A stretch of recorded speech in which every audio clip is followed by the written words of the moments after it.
আইন উপদেষ্টা ডক্টর আসিফ নজরুলকে পদ থেকে বহিষ্কার করা হয়েছে। আইন উপদেষ্টা এক সংবাদ বিজ্ঞপ্তিতে জানায়, সুনির্দিষ্ট অভিযোগের ভিত্তিতে তাকে বহিষ্কারের এই সিদ্ধান্ত নিয়েছে। বিকেলে আইন ও বিচার প্রশিক্ষণ ইনস্টিটিউটের বিচার বিভাগ সংস্কার কমিশনের সঙ্গে বৈঠক শেষে সাংবাদিকদের দিনে কথা বলেন। এই সরকারের কাছে আমাদের কিছু চাওয়া ছিল, সেই চাওয়াগুলো পূরণ যে হবে না সেটা কবে জানলাম? বিডিআর হত্যাকাণ্ড নিয়ে যেসব জওয়ানরা জেলখানায় আছে, আমি কল্পনাও করি নাই যে 5 তারিখের পরে প্রথম শুনানি যেটা হইল সেখানে তাদেরকে ছাড়বে না, এই বিডিআর জওয়ানদেরকে তারা ছাড়বে না। কারণ এদের কাছে অনেক তথ্য আছে, যে তথ্য তারা বের করতে চায়। 5 তারিখ থেকে আজ পর্যন্ত মাঝখানে 2 জন জওয়ানকে মারা হয়েছে। দায়িত্ব গ্রহণের 4 মাস অতিবাহিত হওয়ার পরও বিডিআর হত্যাকাণ্ডের বিচার নিশ্চিত করতে না পারা অন্তর্বর্তী সরকারের চরম ব্যর্থতা। বিডিআর হত্যাকাণ্ডে ভুক্তভোগী পরিবারগুলোকে নিয়ে তাই আইন উপদেষ্টা আসিফ নজরুলের কার্যালয় ঘেরাওয়ের কর্মসূচি ঘোষণা করেছেন বৈষম্য বিরোধী ছাত্র আন্দোলনের আহ্বায়ক হাসনাত আব্দুল্লাহ। ইলিয়াস ভাইয়ের কথা সত্য হয়েছে, আরো সত্য হবে। ইলিয়াস ভাই 2 দিন আগে কি বলছিল যে বিডিআর হত্যাকাণ্ডের যে কমিশন এটা করবে না, সেটাই হয়েছে, বাদ দেওয়া হয়েছে। আসিফ নজরুল এবং কি অনলাইন কিং সাংবাদিক ইলিয়াস বা পিনাকি ভট্টাচার্য বা কনক সারওয়ার, এই অনলাইন কিংদের সাথে শেখ হাসিনা সরকার পতনের আগে তারা একটা টিম হিসাবে কাজ করেছিলাম। শেখ হাসিনাকে কিভাবে পতন করাতে হবে, পতন পরবর্তী বাংলাদেশ আপনার কি হবে, এই আসসালামু আলাইকুম রহমতুল্লাহ। সবাই কেমন আছেন? আশা করি সবাই অনেক অনেক ভালো এবং সুস্থ আছেন। সবাইকে স্বাগতম জানাচ্ছি আমাদের আরেকটি নতুন ভিডিওতে। প্রতিদিনের মতো আমি আপনাদের জিরিয়াত ফারুকি আবারও চলে আসলাম নতুন একটা ভিডিও নিয়ে। দর্শক, আজকের ভিডিও টাইটেল এবং থাম্বনেল দেখে ইতিমধ্যে বুঝতে পেরেছেন আজকে কি বিষয় নিয়ে কথা বলবো। খুবই গুরুত্বপূর্ণ একটা বিষয় নিয়ে কথা বলার জন্য চলে আসলাম। বর্তমানে বাংলাদেশের যে চলমান রাজনীতি বা বর্তমান যে চলমান পরিস্থিতি, তারই ধারাবাহিকতায় আজকের ভিডিওটি। ইতিমধ্যে আপনারা সবাই ভিডিওর শুরুতেই কিছু অংশ বিশেষ দেখে বুঝতে পেরেছেন আজকের ভিডিওটি কতটুকু গুরুত্বপূর্ণ হতে চলেছে। তো এই বিষয়টা নিয়ে আর বেশি বিস্তারিত বলবো না, কারণ বিস্তারিত বলতে গেলে ভিডিওটা অনেক লম্বা হয়ে যাবে। তাই আমি সংক্ষেপে করার ক্ষেত্রে আপনাদেরকে মূল আলোচনা নিয়ে যাচ্ছি। তার আগে আপনার কাছে ছোট্ট একটি অনুরোধ জানিয়ে রাখতে চাই, যেন আমাদের ফারুকি অনলাইন ইউটিউব চ্যানেলটি তাই এখন সাবস্ক্রাইব করে সাথে থাকবেন, একটা লাইক দিয়ে সবাই ভিডিওটি ধৈর্য সহকারে দেখতে থাকবেন। আইন উপদেষ্টা ডক্টর আসিফ নজরুলকে পদ থেকে বহিষ্কার করা হয়েছে। আইন উপদেষ্টা এক সংবাদ বিজ্ঞপ্তিতে জানায়, সুনির্দিষ্ট অভিযোগের ভিত্তিতে তাকে বহিষ্কারের এই সিদ্ধান্ত নিয়েছে। বিকেলে আইন ও বিচার প্রশিক্ষণ ইনস্টিটিউটের বিচার বিভাগ সংস্কার কমিশনের সঙ্গে বৈঠক শেষে সাংবাদিকদের দিনে কথা বলেন। এই সরকারের কাছে আমাদের কিছু চাওয়া ছিল, সেই চাওয়াগুলো পূরণ যে হবে না সেটা কবে জানলাম? বিডিআর হত্যাকাণ্ড নিয়ে যেসব জওয়ানরা জেলখানায় আছে, আমি কল্পনাও করি নাই যে 5 তারিখের পরে প্রথম শুনানি যেটা হইল সেখানে তাদেরকে ছাড়বে না, এই বিডিআর জওয়ানদেরকে তারা ছাড়বে না। কারণ এদের কাছে অনেক তথ্য আছে, যে তথ্য তারা বের করতে চায়। 5 তারিখ থেকে আজ পর্যন্ত মাঝখানে 2 জন জওয়ানকে মারা হয়েছে। দায়িত্ব গ্রহণের 4 মাস অতিবাহিত হওয়ার পরও বিডিআর হত্যাকাণ্ডের বিচার নিশ্চিত করতে না পারা অন্তর্বর্তী সরকারের চরম ব্যর্থতা। বিডিআর হত্যাকাণ্ডে ভুক্তভোগী পরিবারগুলোকে নিয়ে তাই আইন উপদেষ্টা আসিফ নজরুলের কার্যালয় ঘেরাওয়ের কর্মসূচি ঘোষণা করেছেন বৈষম্য বিরোধী ছাত্র আন্দোলনের আহ্বায়ক হাসনাত আব্দুল্লাহ। কি ইলিয়াস ভাইয়ের কথা সত্য হয়েছে, আরো সত্য হবে। ইলিয়াস ভাই 2 দিন আগে কি বলছিল যে বিডিআর হত্যাকাণ্ডের যে কমিশন এটা করবে না, সেটাই হয়েছে, বাদ দেওয়া হয়েছে। আজকে 2024 সালের ডিসেম্বর মাস, আমি বাংলাদেশের মানুষের সামনে ভিডিওতে বলে যাচ্ছি বিডিআর হত্যাকাণ্ড নিয়ে কমিশন গঠন করবে না তারা। কোনো কিছু যে হচ্ছে না, মানে ইন্ডিয়ার ব্যাপারে সব জায়গায় চুপ, সবকিছুতে কাজ চলছে, এটা চলছে, ওটা ইন্ডিয়ার ব্যাপারে সবকিছু চুপ।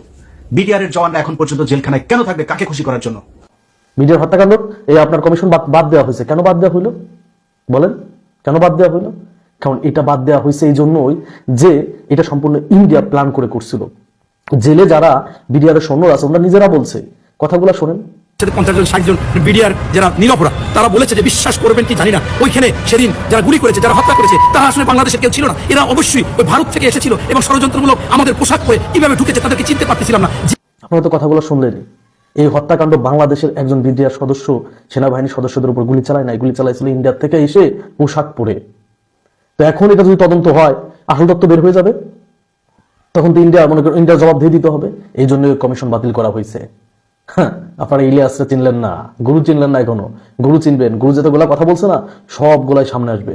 এই যে আসিফ নজরুল যে কথাগুলো বলছে দেখতে পারবেন প্রথম আলো, তারপরে যে আপনার ডেইলি স্টার যাদেরকে নিয়ে কথা বলছে, সবগুলাই অতি দ্রুতই প্রমাণিত হবে। সরকারের আইন উপদেষ্টা আসিফ নজরুলের কার্যালয় ঘেরাওয়ের সিদ্ধান্ত নিয়েছেন সমন্বয়করা। ঘোষণা অনুযায়ী আজ মঙ্গলবার বেলা 11টায় কেন্দ্রীয় শহীদ মিনারে জমায়েত হয়ে সচেতন ছাত্র নাগরিকের ব্যানারে একটি কর্মসূচি পালন করবেন বলে ফেসবুক পোস্টের মাধ্যমে জানান তারা। কেন, কি কারণে তাদের এই ঘেরাও কর্মসূচি, বিস্তারিত থাকছে রিপোর্টে।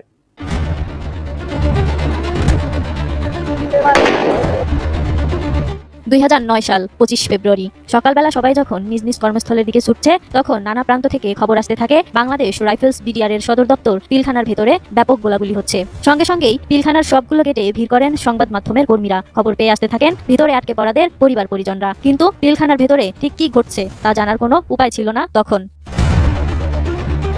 কেবল ব্যাপক গোলাগুলির শব্দে অনুমান করা যাচ্ছিল ভেতরে ভয়ঙ্কর কিছু একটা ঘটে চলছে।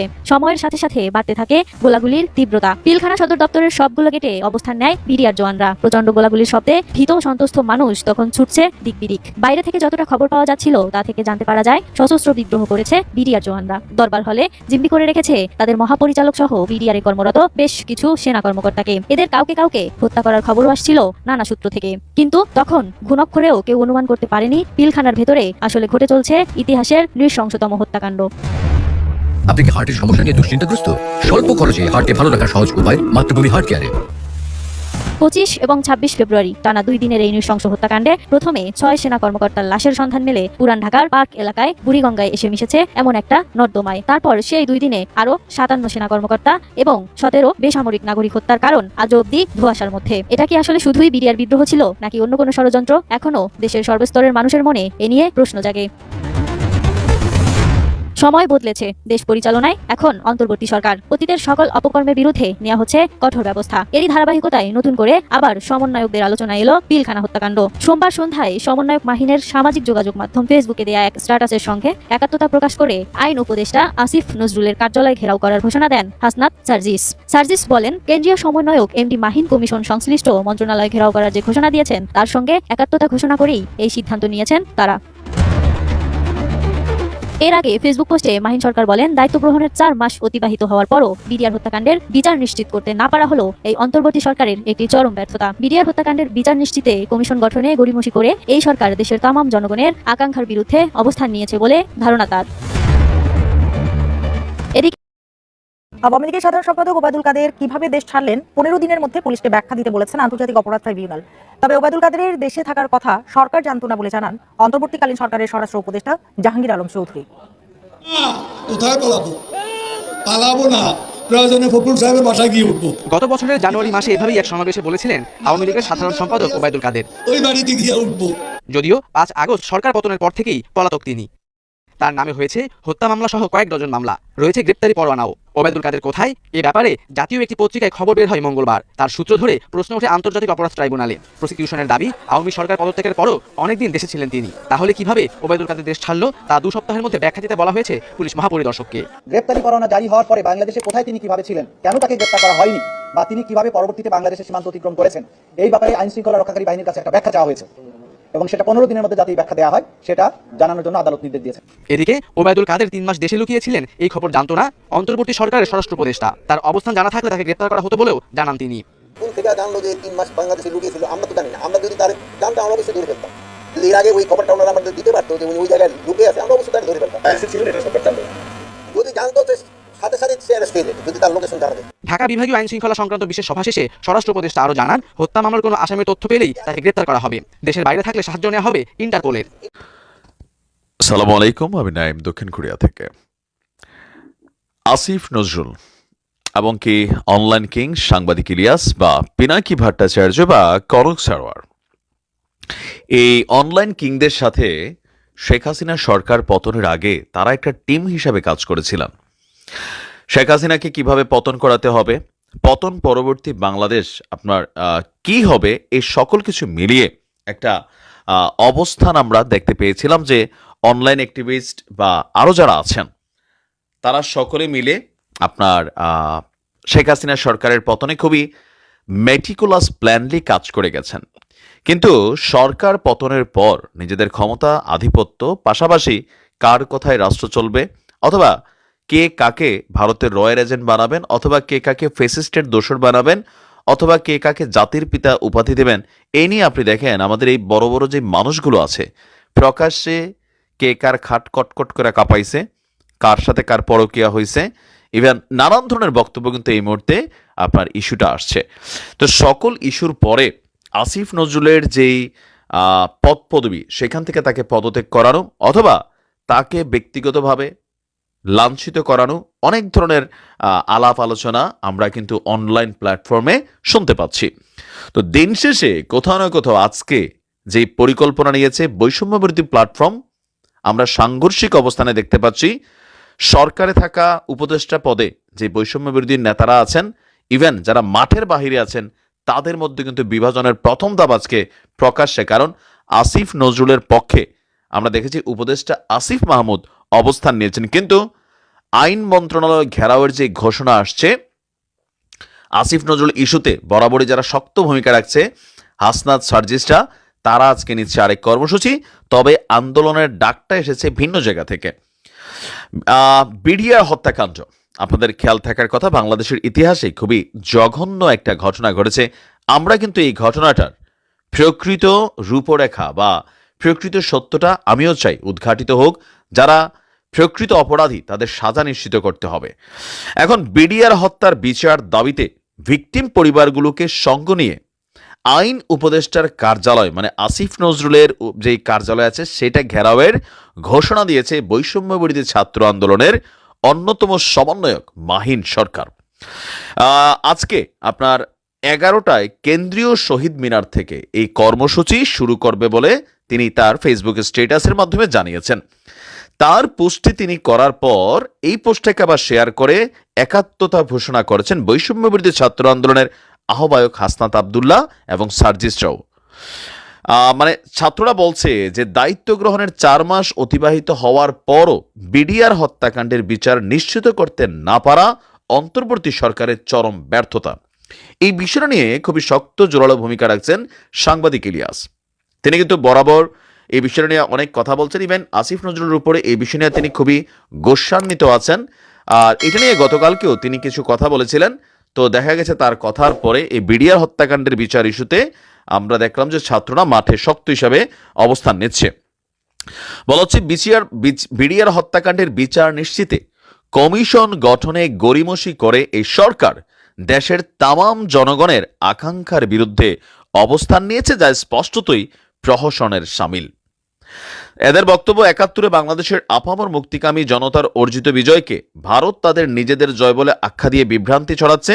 এমত অবস্থায় বিডিআর হত্যাকাণ্ডের বিচার নিয়ে অবহেলা করা এবং ভারতের এমন ইতিহাস বিকৃতির স্পষ্ট প্রতিবাদ না জানানো স্বাধীন বাংলাদেশের জন্য হুমকি স্বরূপ।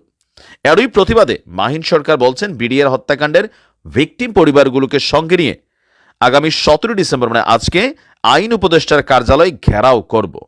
আমার সঙ্গে যদি কেউ নাও যায়, এমনকি পুরো বাংলাদেশের একজন যদি আমার পক্ষে না থাকে, তবে আমি দৃঢ় অবস্থান নেব।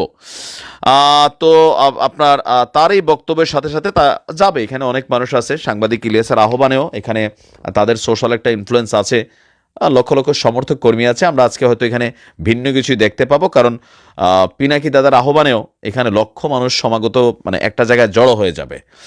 তো এটাকে কেন্দ্র করে আমরা দেখছি আমাদের সরকারের পক্ষ থেকে বিশেষ নিরাপত্তা এই আইন মন্ত্রণালয়ের আশেপাশে নেওয়া হচ্ছে। আজকে সেইখানে আসলে কি ঘটতে যাচ্ছে, কোথাও না কোথাও এই সকল কিছুর পেছনে এই দায়িত্বটাতে কিন্তু আইন উপদেষ্টার দায়িত্ব। তিনি এই বিষয়টা যখন বিডিআর হত্যাকাণ্ড হয়েছিল তার তৎকালীন কিছু বক্তব্য আসিফ নজরুলের, আর এখনকার সময়ে এসে তার বক্তব্যে কিছুটা গড়িমসি দেখা যাচ্ছে, এটাও কিন্তু বাস্তবতা।